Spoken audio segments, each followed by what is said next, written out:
Welcome to our history podcast, where today we'll be exploring why the United States entered World War II. I'll be taking you through the historical facts of America's entry into this global conflict, focusing particularly on the isolationist policies that preceded Pearl Harbor and the attack itself. Then, in the second half of our program, we'll explore a fascinating hypothetical scenario. What if Pearl Harbor had never been attacked? How might the course of World War II have been different? My name is Professor James Mitchell, and I specialize in 20th century American military history at Columbia University. Let's begin our journey back to the late 1930s. The story of America's entry into World War II begins not with bombs falling on Pearl Harbor, but with a strong tradition of non-interventionism that had guided American foreign policy for generations. From George Washington's 1796 farewell address, warning against entangling alliances, to Thomas Jefferson's motto of commerce with all nations, alliance with none, the United States had long maintained a policy of avoiding involvement in European conflicts.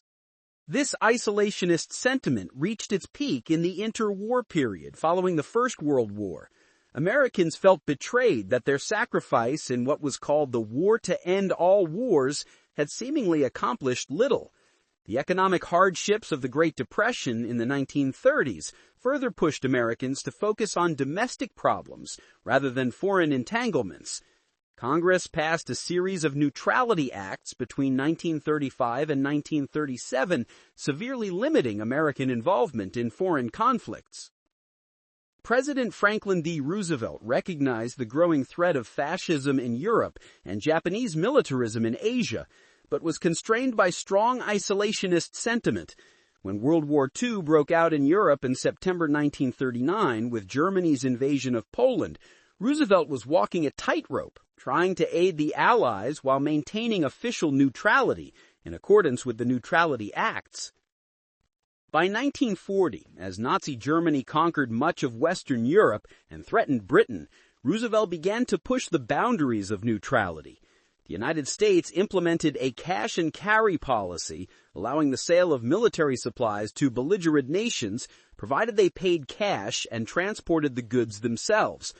This primarily benefited Britain and France, who controlled Atlantic shipping routes. In September 1940, the United States traded 50 aging destroyers to Britain in exchange for land rights to build bases in the Caribbean.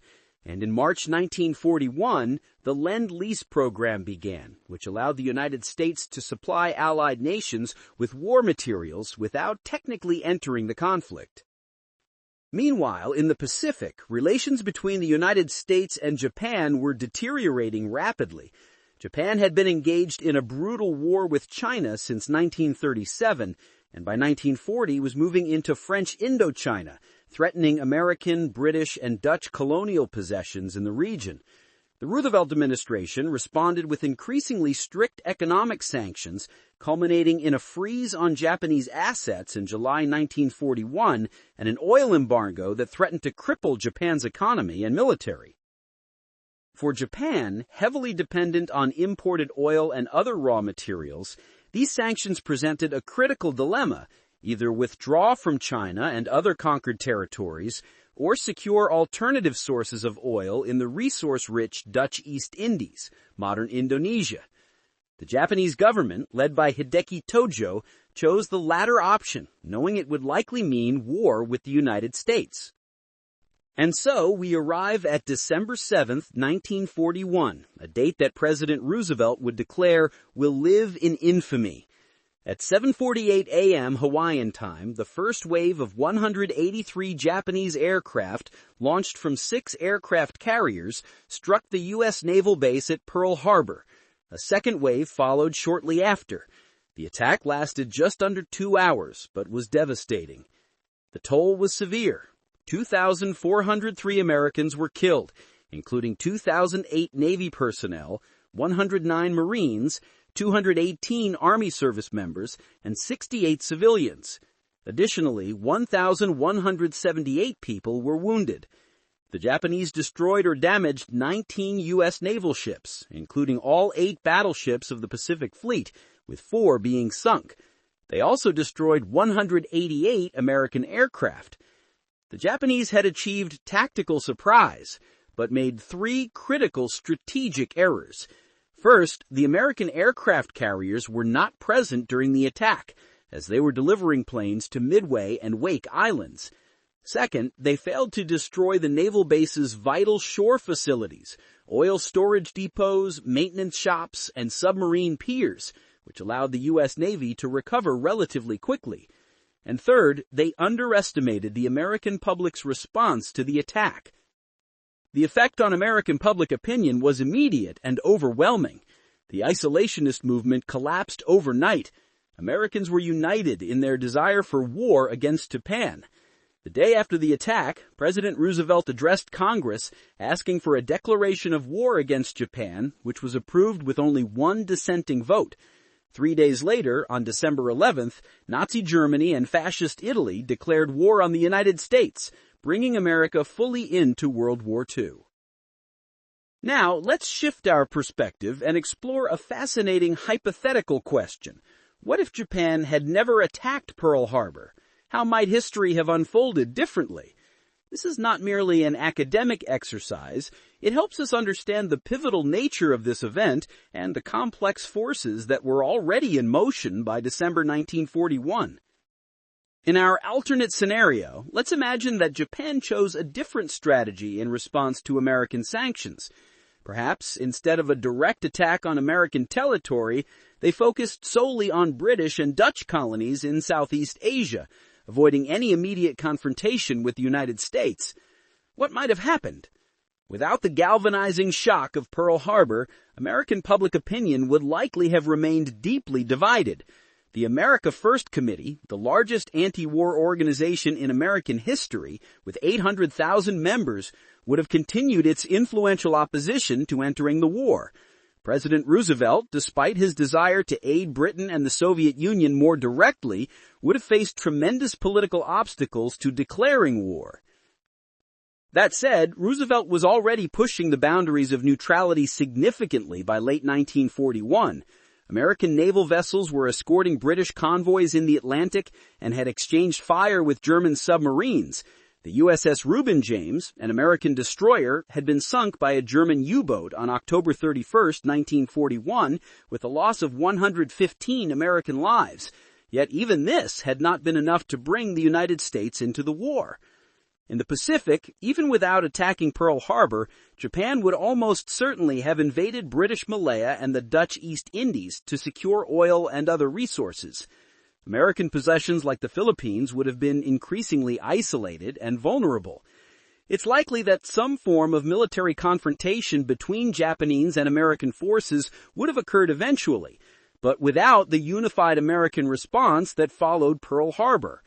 In Europe, the situation in 1941-42 was hanging in a delicate balance. The Soviet Union was reeling from Operation Barbarossa, Germany's massive invasion that had begun in June 1941. Britain was standing firm, but could not defeat Germany alone. Without full American participation, the war in Europe might have dragged on much longer. Without the immediate entry of American industrial might into the war effort, Germany might have been able to consolidate its gains in the Soviet Union and potentially force a negotiated peace on the Eastern Front. This would have been catastrophic, allowing Hitler to focus all his forces against Britain and potentially develop the atomic bomb before the United States. However, it's important to note that American economic aid was already flowing to Britain and the Soviet Union through the Lend-Lease program. This material support was crucial, regardless of direct military intervention. Additionally, the Manhattan Project to develop the atomic bomb began in late 1941, before Pearl Harbor, meaning America was already working on this decisive weapon. The most likely scenario is that the United States would have eventually entered the war, but perhaps months or even a year later, and under different circumstances. This delay could have significantly extended the conflict, potentially into 1946 or 1947, with a much higher death toll for all involved. The implications for the Holocaust are particularly sobering. With Germany potentially having more time to implement its final solution, even more Jewish lives might have been lost. The delay in opening a Western front in Europe would have given Nazi Germany more time to commit its atrocities. In the Pacific, without the unifying effect of Pearl Harbor, American strategy might have been more cautious and defensive. The island-hopping campaign might have started later and progressed more slowly. Japan might have had more time to consolidate its greater East Asia co-prosperity sphere, the euphemistic name for its colonial empire. In conclusion, the attack on Pearl Harbor represents one of history's most significant turning points. It transformed American foreign policy from a tradition of non-interventionism into what would become global leadership during the Cold War and beyond. The attack unified American public opinion in a way that perhaps no other event could have, enabling the full mobilization of American society and industry for war. Our hypothetical scenario suggests that without Pearl Harbor, World War II would likely have been longer, bloodier, and potentially ended with a very different geopolitical landscape. The United States might have eventually entered the conflict, but without the same national unity and sense of purpose that followed the actual attack. History often hinges on such momentous decisions. Japan's choice to attack Pearl Harbor altered the course of the 20th century. It ended American isolationism once and for all, and set the stage for the United States to emerge as a global superpower. This transformation fundamentally shaped our modern world, from international institutions like the United Nations to the global economic system and security alliances that still exist today. Thank you for joining me on this historical journey. I hope this exploration of both what did happen and what might have happened has given you a deeper understanding of this pivotal moment in world history. Until our next podcast, keep questioning, keep exploring, and remember that understanding our past helps us navigate our future.